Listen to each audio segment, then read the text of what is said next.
Now we are joined over the phone by Mr. Ahmed Badr. He is a tourism expert. Good afternoon, Mr. Ahmed. Good afternoon to you and all the audience. Thank you very much for having me. As we have just watched now a report on a meeting between Tourism Minister Khaled Anani and Minister of Environment to support environmental and sustainable tourism. So can you shed more light on the importance of environmental tourism? Well, now it's a global movement right now Yes. to keep the environment, especially in what we are witnessing of global warming. So, environment is where we live in. Yes. Some people they think it's not that important and we can do whatever we want, but at the end we are now witnessing what we've done wrong to the environment during the past years. So now it's a good initiative from the Ministry of Tourism with the Ministry of Environment to have the people working in the tourism trying to keep the environment clean. You know, with some small steps and some things that we can do. For instance, if you go to a hotel, most of the people, they will go to the hotel and they find a small sign inside the room. Yes. If they don't need they can help keep the environment by using the towels more than one day, more than once. We used to, the hotels used to clean the towels, especially in the sheets, daily. Now they are trying to encourage the people, the guests, to use the sheets and the towels more than one day. So that means they will not use, they will use less chemicals, less soap, less water, less energy. So imagine how many hotels in Egypt, how many hotels in the world.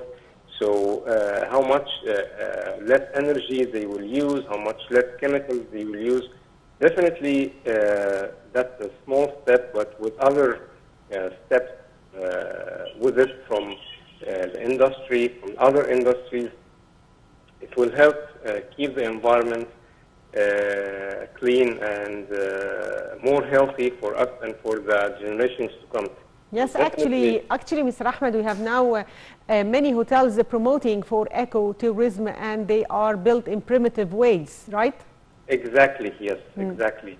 And the first one was developed that idea was an ecolodge in Siwa Oasis. Yes. They were clear.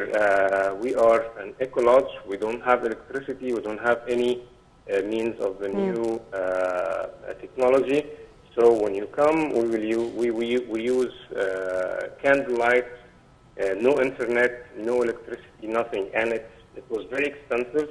But the idea was so good and was so attractive that it was booked throughout the year with a high, with a very high cost. So nowadays it's becoming a good idea also to invest in this kind of ecotourism. Yes. Because people around the world and the guests now are more keen about this, and some of the guests, some of the tourists, or I wouldn't say some, more and more tourists nowadays are very keen about this, and before they book a country or a hotel or with a company, they ask about these kinds of tourism. They ask about how they deal with environment, if they have eco-friendly lodges, if they have environment-friendly services, like I told you before about the sheets and about the towels. if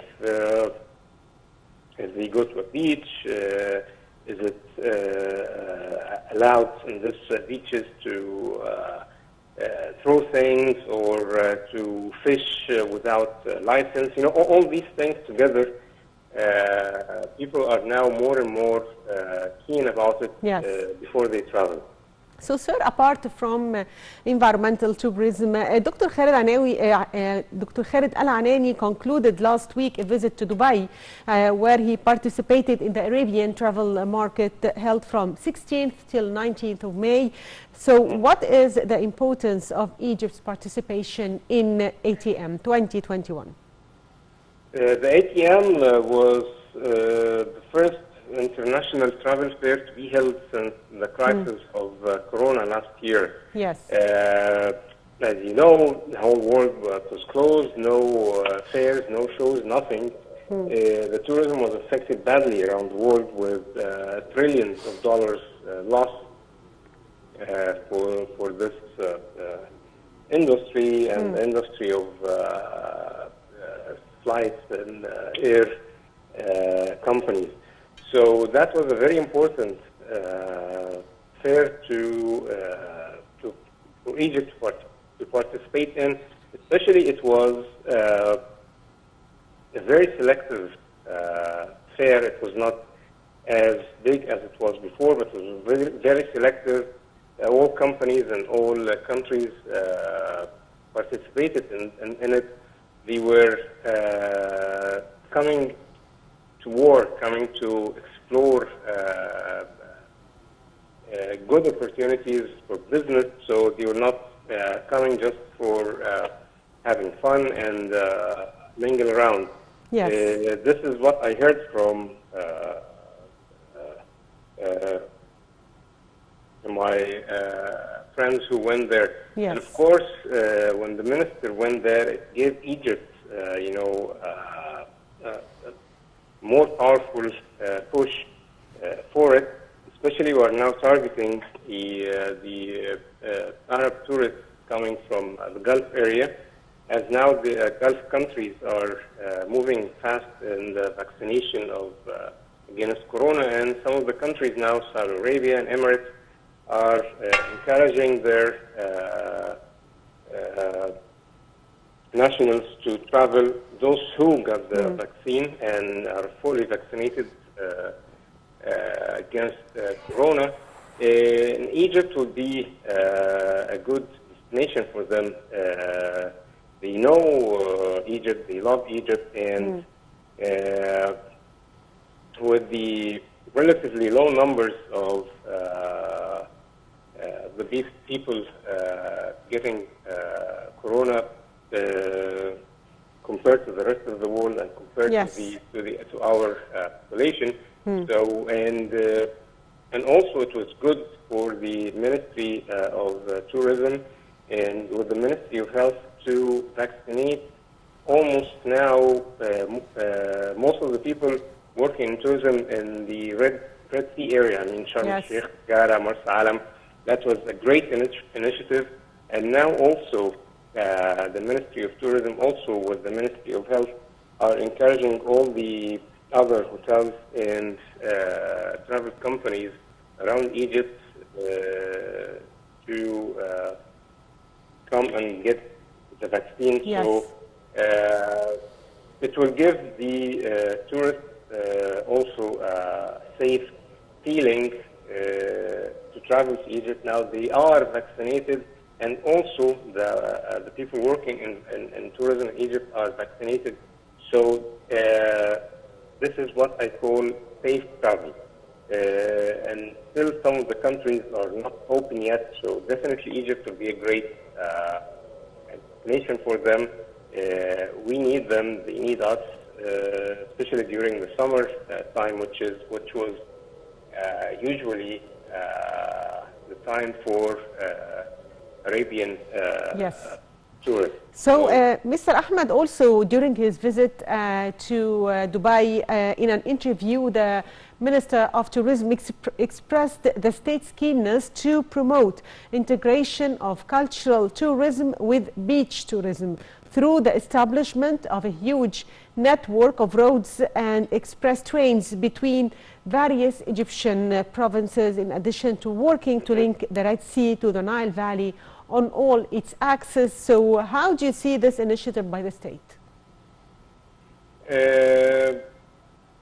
This is a great one. People used to come to, especially the Red Sea area, just for relax and having fun. But why don't we give them also something else to see? Cultural attractions, museums, theaters, you know, things from our culture, like dance shows, plays, theaters. The more we offer the tourists, the more tourists we will have.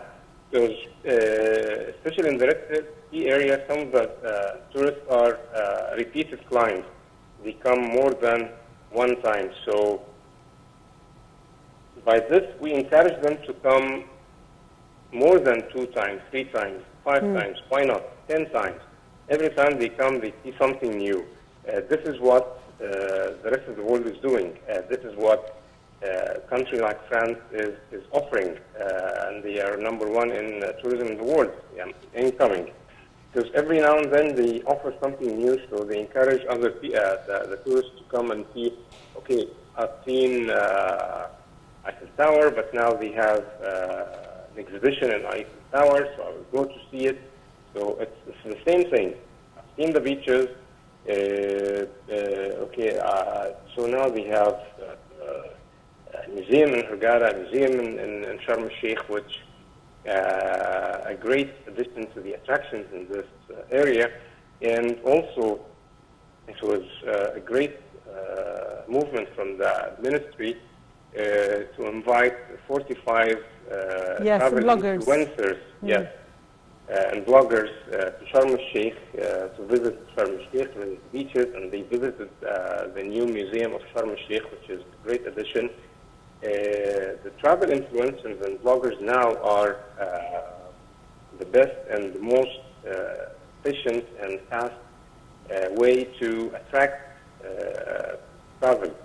travelers all over the world, because they write what they see. So it's a new approach to promote for tourism in Egypt. Exactly. Yes. Well, this is the new way. This is the future now. Most of the countries now, and most of the companies and hotels working in travel, this is the new way to promote their products now through the travel bloggers. And they were from 16 countries, from Russia, from the States, from Ukraine, from Europe. So this is really a great idea. Instead of the direct campaigns. Of course, direct campaigns will continue, but with the working side by side with the campaigns through travel bloggers. So definitely it's a great next, and it's a great next also to make the leisure and cultural tourism together. To be launched in the coming period by the Ministry of Tourism to promote for Egypt in summer, as we know that many Arab countries send their tourists to Egypt and they are interested in spending summer here, especially that there is a gradual opening of travel in many Arab countries and in light of recent vaccination campaigns. Egypt was always a favorite destination for our brothers from the Arab countries, especially from Gulf areas. And this is not, that was from many years ago, and still it is one of their favorite destinations. It's near them, it's between 2 and 3 hours flight, so it's short flight.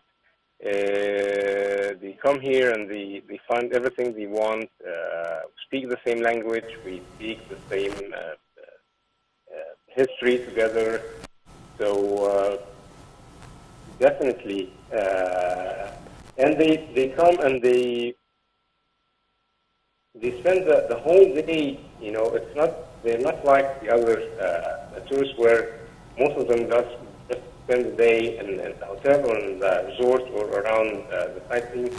No, they go to various shoppings, malls, everywhere. Yes. So it's a good source of income, direct income for tourism and for the people working in tourism, and even other places, restaurants, plays, movie cinema, movie theaters, everything. They feel safe here. They go around. They spend the nights having like boat in the Nile, or Luca, or going by horse carriages. They travel around Egypt now. Even they changed their habits where they just they like to be in Cairo and Alexandria. No, nowadays they go to beachside resorts. They go even to Luxor and Aswan. They want to discover the Egyptian history. So that movement started almost 3-4 years ago, and yes. It wasn't the Corona crisis. We were witnessing a great boom in tourism to Egypt from Arab world and from all over the world, especially after the Mummies Parade. So finally, I'd like to thank you, Mr. Ahmed Badr, tourism expert. Thank you, sir, for being with us. By that, dear viewers, we come to the end of today's edition of Cairo Local Time. Thank you for watching.